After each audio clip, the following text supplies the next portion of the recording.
Item ಯಾವುದೇ ಇರಲಿ try ಮಾಡಿ ಆಚಿ ಚಿಕನ್ ಮಸಾಲಾ. ಆಚಿ ಚಿಕನ್ ಮಸಾಲಾ. ಅವೆಲ್ಲ ಆಲಮಟ್ಟಿ ಹಿನ್ನೀರಿನಿಂದ ಮುಳುಗಡೆ ಕಂಡಂತಹ ಗ್ರಾಮಗಳು. ಆ ದಿನ ಆಚೆಗಿನ ಗ್ರಾಮಸ್ಥರು ಓಡಾಡೋಕೆ ಇದ್ದ ಬೋಟ್ ಕೆಟ್ಟು ನಿಂತಿದೆ.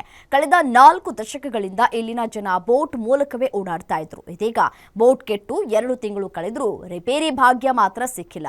ಈ ಕುರಿತು ಒಂದು ವರದಿದೆ, ಬನ್ನಿ ನೋಡ್ತಾ ಹೋಗೋಣ.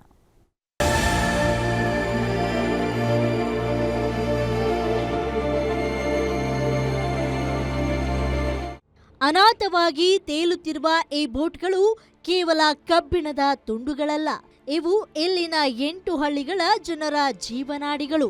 ಬಾಗಲಕೋಟೆ ನಗರಕ್ಕೆ ಹೊಂದಿಕೊಂಡೇ ಇರುವ ಸಾಳಗುಂದಿ, ಸಿದ್ನಾಳ ಸೇರಿದಂತೆ ಹಲವು ಗ್ರಾಮಗಳ ಜನರ ಬದುಕು ಈಗ ಈ ಹಿನ್ನೀರಿನಿಂದ ಅತಂತ್ರವಾಗಿದೆ. ಕಳೆದ 40 ವರ್ಷಗಳಿಂದ ಈ ಬೋಟ್ ಮೂಲಕ ಕೇವಲ 2 ಕಿಲೋಮೀಟರ್ ಪ್ರಯಾಣ ಮಾಡಿದ್ರೆ ಬಾಗಲಕೋಟೆ ನಗರ ಸಿಗ್ತಾ ಇತ್ತು. ಆದ್ರೆ ಇದೀಗ ಈ ಬೋಟು ಕೆಟ್ಟು ನಿಂತಿದೆ. ಇಲ್ಲಿನ ಜನ 2 ಕಿಲೋಮೀಟರ್ ದೂರದ ನಗರಕ್ಕೆ ಬರಲು ಬರೋಬ್ಬರಿ 45 ಕಿಲೋಮೀಟರ್ ಸುತ್ತುವರೆದು ಬರಬೇಕಾಗಿದೆ. 4 ದಶಕಗಳ ಕಾಲ ಸುಗಮವಾಗಿದ್ದ ಸಂಚಾರ ಈಗ ದುಸ್ತರವಾಗಿದೆ. ಇದು ಕದಂಪುರ ಬೋಟಿಂದ ಅನಾನುಕೂಲ ಭಾಳ ಆಗೈತ್ರಿ. ಅದ ಬೋಟಿಂದ ಸ್ವಲ್ಪ ಏನ ಇದ್ರ ಅದನ್ನ ರಿಕವರಿ ಮಾಡಿಸ್ಬೇಕ್ರಿ. ನಮ್ಗೆ ಆಟೋಕ್ ಅದಕ್ಕೆ ಬರಾಕ ತೊಂದರೆ ಆಗೈತ್ರಿ. ಬೋಟ್ ಆಗೈತಂದ್ರ 10 ರೂಪಾಯಿದಾಗ ನಾವು ಇಲ್ಲಿ ಬಾಗಲಕೋಟೆ ಬರ್ತಿದ್ದೇವ್ರಿ.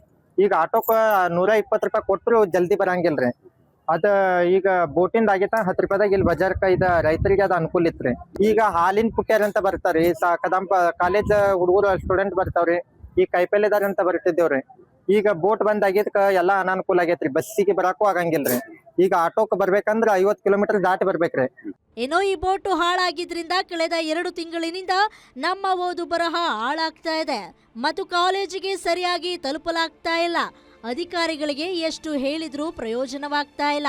ಗೇರ್ ಬಾಕ್ಸ್ ಕೆಟ್ಟಿರುವುದು ನಿಜ. ನಾವು ಈಗಾಗಲೇ ಮೇಲಾಧಿಕಾರಿಗಳಿಗೆ ಪತ್ರ ಬರೆದಿದ್ದೇವೆ. ಇನ್ನು 15 ದಿನಗಳಲ್ಲಿ ಬೋಟ್ ಸಂಚಾರ ಮತ್ತೆ ಶುರುವಾಗುತ್ತೆ ಎಂದು ಉಡಾಫಿ ಉತ್ತರ ಕೊಡ್ತಾರೆ ಅಂತ ಅಧಿಕಾರಿಗಳ ವಿರುದ್ಧ ಕಿಡಿಕಾರ್ತಿದ್ದಾರೆ. ಸರ್, ಇದು ಬೋಟ್ ಬಂದಾಗಿ 1-2 ತಿಂಗಳಾಯ್ತು ಸರ್.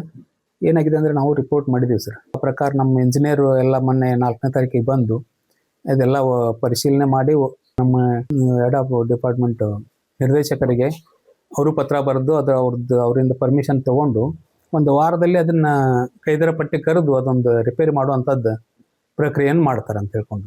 ಲಾಂಗ್ ಪ್ರೊಸೆಸ್ ಅಂದರೆ ಏನಿದೆ, ನಾವು ನಿಯಮಾನುಸಾರ ಸ್ವಲ್ಪ ಮಾಡಬೇಕಾಗುತ್ತೆ. ನಾವು ನೇರವಾಗಿ ಇಲ್ಲೇ ನಾವೇ ರಿಪೇರಿ ಮಾಡಿ ಅಂತ ಹೇಳಲಿಕ್ಕೆ ಆಗುವಂಥದ್ದೆಲ್ಲ ನಮ್ಮ ಅಧಿಕಾರಿಗಳು ಇರ್ತಾರೆ, ಅವ್ರಿಗೆ ನಾವು ಲೆಟರ್ ಮಾಡಿರ್ತೀವಿ. ಒಟ್ನಲ್ಲಿ 4 ದಶಕಗಳ ಕಾಲ ಸುಗಮವಾಗಿದ್ದ ಜಲಮಾರ್ಗಕ್ಕೆ ಈಗ ವಿಘ್ನ ಬಂದಿದೆ.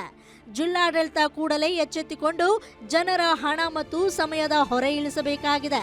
ಕೂಡಲೇ ಬೋಟ್ ದುರಸ್ತಿ ಮಾಡಿ ಈ 8 ಗ್ರಾಮಗಳ ಜನರ ಸಂಕಷ್ಟಕ್ಕೆ ಮುಕ್ತಿ ನೀಡಬೇಕಾಗಿದೆ. Ashok, guarantee news, Bagalkot.